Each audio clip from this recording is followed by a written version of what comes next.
Wilkerson, and I do several things.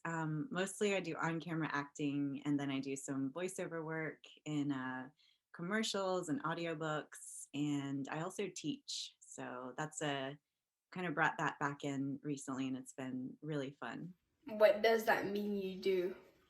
Well, I have done some theater for sure. I went to East Carolina University and majored in theater. So that was my passion, especially coming right out of school. So I've done some off Broadway stuff. And then when I moved to Los Angeles, I lived there for about a decade and I got really into improv, which just was so much fun. So I still love to perform live.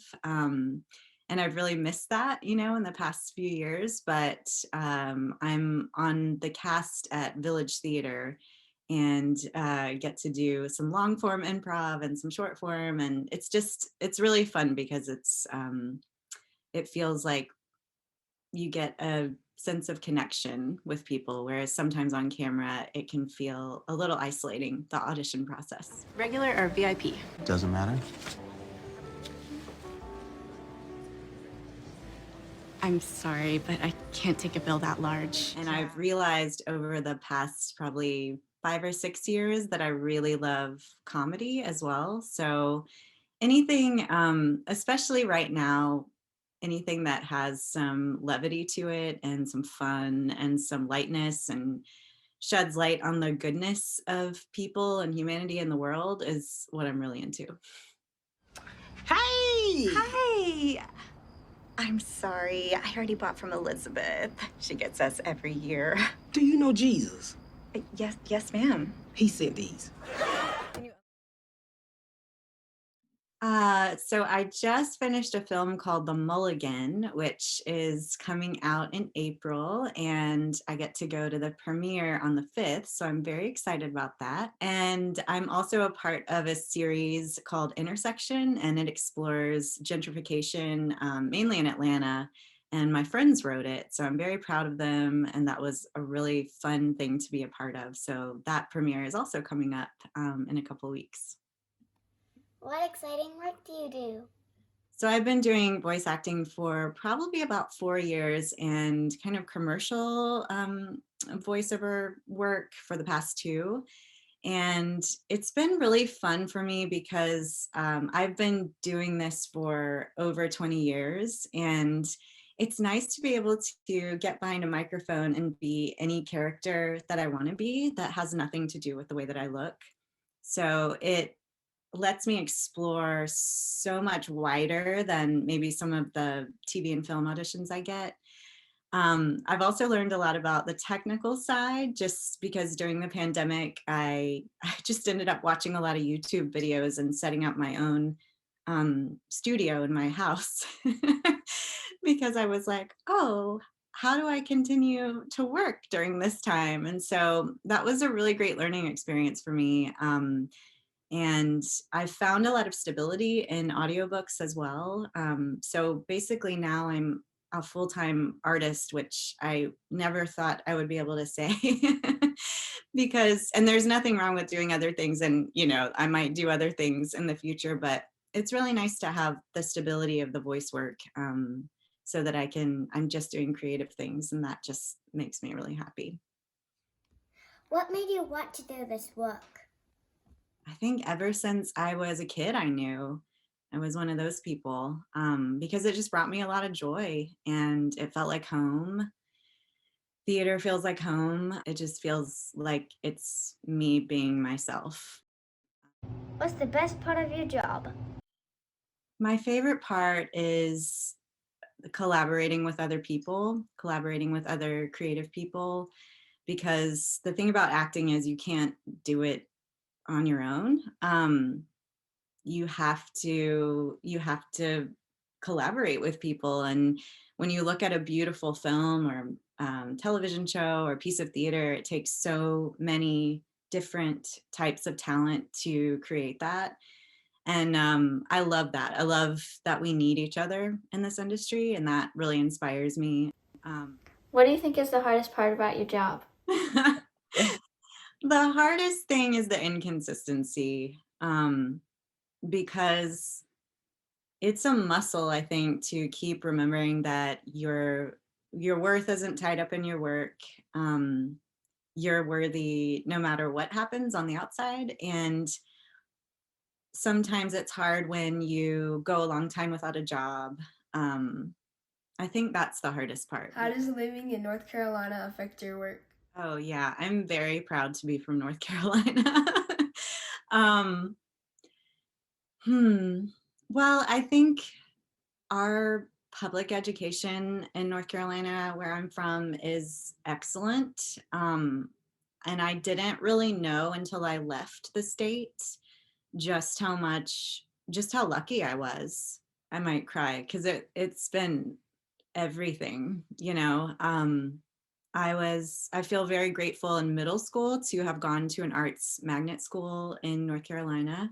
I went to Martin Middle School, and I really believe that those classes that I had access to changed my life. And I would have had a much harder time if I hadn't had a dance company with Mrs. Hoven or Miss Hoven, and theater and visual art even.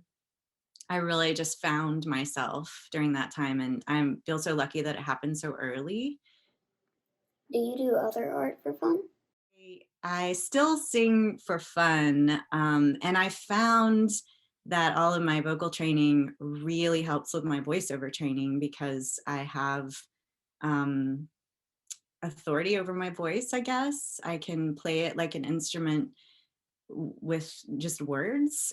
It always surprises me, some of my training and how it bleeds into a different aspect of my performance. Like, for example, I did study dance, and on set, when they tell me to hit my mark or like do something really specific with my hands or my eyes or my body, that comes into play.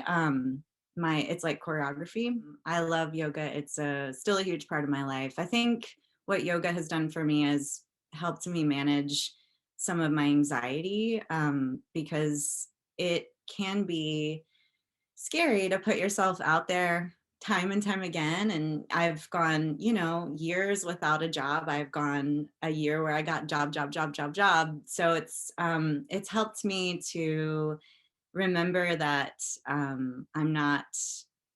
my worth is not tied up in anything external. That's a huge part of it. I think also another aspect of it is just getting you connected to your breath and your voice, which, sometimes when we get nervous, we can kind of like talk up here and forget to breathe. And so it's helped me share those gifts with other people. Where do you find inspiration for your work? I find inspiration from watching other people work, because it's really brave to show yourself and to try something new. And I feel like every time we get a new script or new material, it's just brave to show your vulnerability and show your humanity. So when I'm teaching, I'm inspired, especially because I just started teaching beginners, and I think it's so courageous to try something new, especially something that's so it's vulnerable. I don't know another word to use, because in acting we really just use all the parts of ourselves, and that's brave to show people yourself. How do we prepare students to be successful in the arts? I think continuing to let students know that they're perfect exactly how they are, is one place to start, because there's room for everybody, all sizes, all shapes, all everything. And that's something that I think took me a while to learn, just accepting exactly who I am and that that's enough. Because there's a lot of glossy Hollywood stuff out there, and what people really want to see is your true, authentic self. And the more students can celebrate that and get to know who they are, the better their art's going to be. And then just keep up the good work with all the programs and everything. Why are the arts valuable for everyone? That's such a good question. I really think it helps people connect with others. I think it's easy these days to be disconnected with all the tech and the fast pace of everything.